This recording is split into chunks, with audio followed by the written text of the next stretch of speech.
మీకొక కథ చెప్తాను. ఇది కేవలం 2 బండరాళ్ల కథ గాదు. ఇది మన కథ. మన జీవితం యొక్క కథ. ఒకే చోట పుట్టిన 2 రాళ్లలో ఒకటి గుడిలో దేవుడి విగ్రహంగా మారింది. దానికి పూజలు, పునస్కారాలు. ఇంకొకటి ఊరి చివర చాకిరేవులో బట్టలుతకడానికి పనికొచ్చే ఒక మామూలు బండగా మిగిలిపోయింది. ఆ 2 రాళ్ల కథ మన కుటుంబం గురించి, మనం మన పిల్లలకు ఏం నేర్పిస్తున్నామనే దాని గురించి, మనం రోజూ బ్రతుకుతున్న తీరు గురించి ఒక పెద్ద ప్రశ్నను మన ముందు నిలబెడుతుంది. మన గుండె లోతుల్లోకి వెళ్ళి మనల్ని మనం చూసుకునేలా చేస్తుంది. పదండి ఆ కథలోకి వెళ్దాం. ఊహించుకోండి, ఒక గొప్ప శిల్పి. ఆయన కళ్లల్లో ఒక సృష్టిని చూడగల శక్తి ఉంది. ఆయన చేతిలో ఉలి ఒక బండరాయికి ప్రాణం పోయగలదు. ఆయన ఒక పెద్ద బండరాయిని తీసుకొచ్చి దానిని ఎంతో ప్రేమగా చూశాడు. దానిలో దాగి ఉన్న రూపాన్ని తన మనసులో ఊహించుకున్నాడు. ఒక ఖచ్చితమైన కొలత తీసుకున్నాడు. సరిగ్గా 6 అడుగులు. ఒక్క దెబ్బతో తన మొత్తం శక్తిని ఉపయోగించి ఆ బండను 2 ముక్కలుగా చేశాడు. సరిగ్గా ఆ క్షణంలో, ఆ ఒక్క దెబ్బతో ఆ 2 ముక్కల తలరాతలు శాశ్వతంగా విడిపోయాయి. ఆ క్షణం ఎంత విచిత్రమైనదో చూడండి. ఒక ముక్కను, ఆ 6 అడుగుల భాగాన్ని ఎంతో జాగ్రత్తగా, ప్రేమగా తన కళను ప్రదర్శించడానికి పక్కన పెట్టుకున్నాడు. కాని ఆ మిగిలిన 3 అడుగుల ముక్కను మాత్రం ఇక దీంతో పనేముంది అన్నట్టుగా ఏమాత్రం ఆలోచించకుండా నిర్లక్ష్యంగా కాలితో పక్కకు తోసేశాడు. ఆలోచించండి, ఒకే తల్లి కడుపున పుట్టిన 2 బిడ్డల్లా ఒకే బండ నుండి విడిపోయిన ఆ 2 ముక్కలు, వాటి ప్రయాణాలు అక్కడితో వేరైపోయాయి. ఇప్పుడు చూడండి, ఆ విధి ఎంత విచిత్రంగా ఆడుకుందో.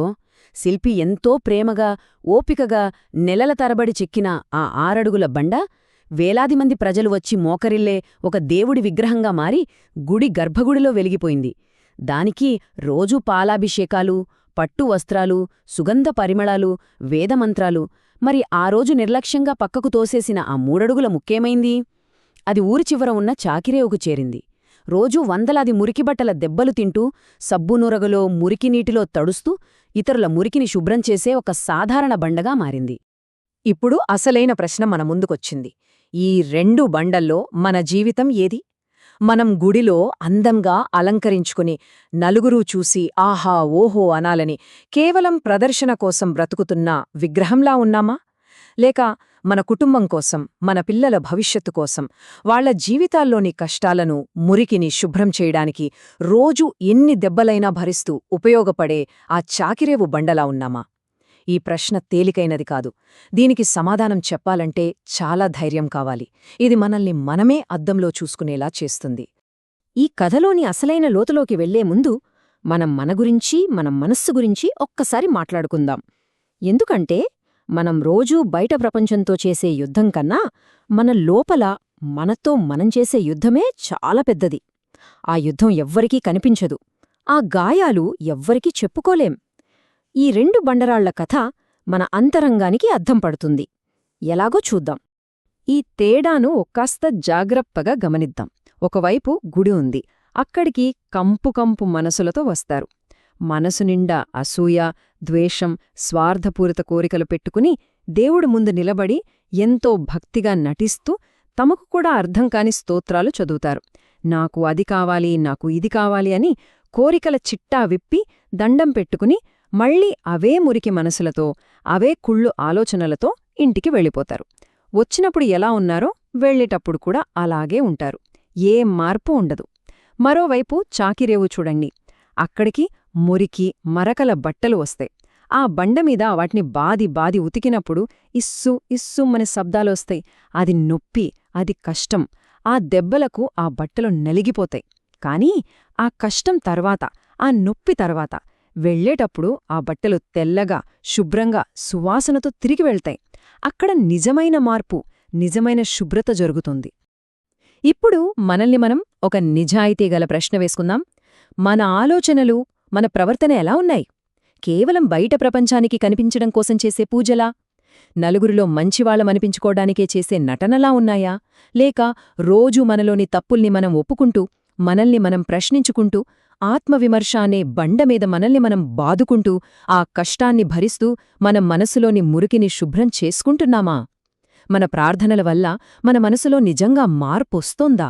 లేక అది కూడా ఒక అలవాటుగా, ఒక తంతుగా మిగిలిపోయిందా? ఇప్పుడు మన జీవితంలో మరో అతి ముఖ్యమైన విషయానికి వద్దాం. డబ్బు. మనలో ప్రతి ఒక్కరిని ప్రతిరోజూ శాసించే శక్తి. ఈ డబ్బు విషయంలో కూడా మనం విగ్రహంలా ప్రవర్తిస్తున్నామా లేక బండలా ఆలోచిస్తున్నామా అనేది మన కుటుంబాన్ని, మన పిల్లల భవిష్యత్తును నిర్ణయిస్తోంది. ఒక్కసారి ఆలోచించండి. మనం రోజూ ఉదయం లేచిన దగ్గర్నుండి రాత్రి పడుకునే వరకు ఎవరికోసం ఇంతలా కష్టపడుతున్నాం? మన భార్య కోసం, మన భర్త కోసం, మన పిల్లల కోసం, మన రక్తాన్ని చెమటగా మార్చి సంపాదిస్తున్నాం. చాలా మంచిది. కాని ఆ సంపాదనతో మనం మన కుటుంబానికి ఎలాంటి భవిష్యత్తును నిర్మిస్తున్నాం?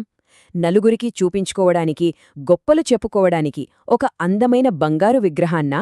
లేక ఎలాంటి తుఫానొచ్చినా, ఎలాంటి కష్టమొచ్చినా చెక్కు చెదరకుండా నిలబడే ఒక బలమైన పునాది బండనా? ఈ తేడాను చాలా జాగ్రత్తగా గమనించాలి. ఎందుకంటే మనలో చాలామంది చేసే పొరపాటు ఇక్కడే ఉంది. విగ్రహం అంటే ప్రదర్శన. పక్కింటివాడికన్నా పెద్ద కారు కొనాలి, మన ఆదాయానికి మించిన పెద్ద ఇల్లు కట్టాలి, ప్రతి పండగకి ఖరీదైన బట్టలు కొనాలి.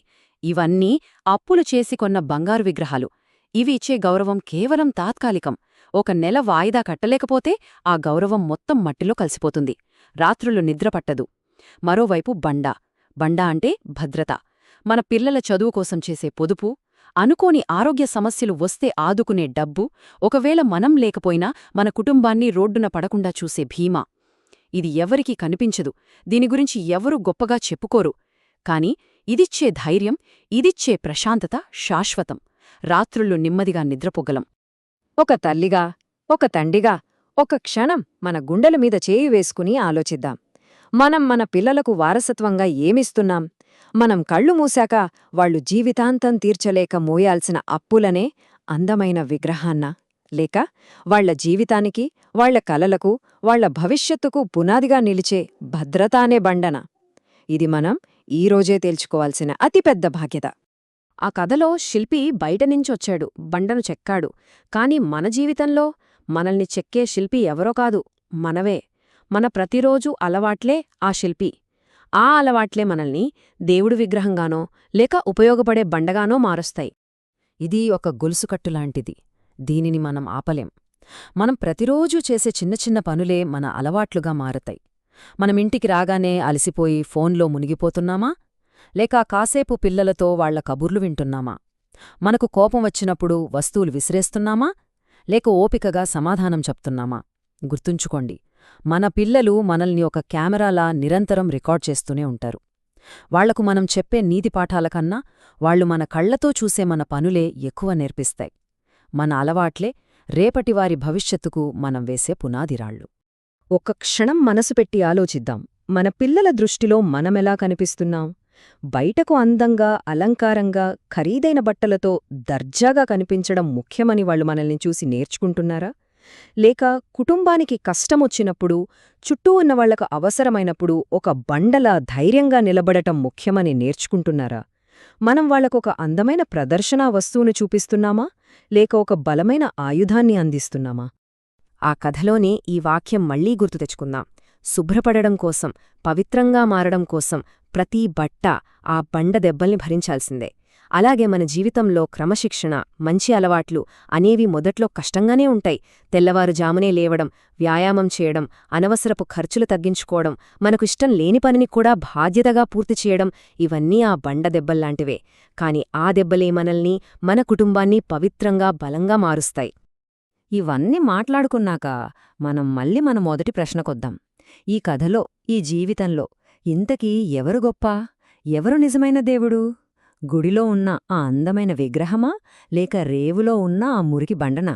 ఈ కథ మనకొక అద్భుతమైన, మనం ఊహించని సమాధానమిస్తుంది. గుడిలో వేలాది మంది పూటలందుకునే దేవుడా? రేవులో వందలాది బట్టల దెబ్బలు తింటూ వాటి మురికిని పోగొట్టే బండనా? ఎవరు దేవుడు? ఎవరు బండ? సమాజం దేవుడని పిలిచేది ఒకరిని, కాని నిజంగా దైవత్వమనే లక్షణం ఎవరిలో ఉంది? ఇక్కడే అసలు రహస్యం దాగి ఉంది. దేవుడు అనేది ఒక హోదా కాదు, అదొక బాధ్యత. దేవుడంటే పూజలు, హారతులందుకోవడం కాదు, అవసరానికి పనికిరావడం. కష్టాల్లో ఉన్న కుటుంబానికి అండగా నిలబడే మనిషే దేవుడు. దారి తప్పిన స్నేహితుడికి సరైన మార్గం చూపించేవాడే దేవుడు. తన కుటుంబాన్ని కాపాడటానికి, తన పిల్ల కడుపు నింపడానికి రేయింబవళ్లు చెమటోడ్చి కష్టపడే ప్రతి తల్లి, ప్రతి తండ్రి ఆ గుడిలో ఉన్న విగ్రహం కన్నా గొప్ప దేవుళ్లే. అంటే దేవుడు లేదా బండ అనేది ఎవరో మనకిచ్చే బిరుదు కాదు.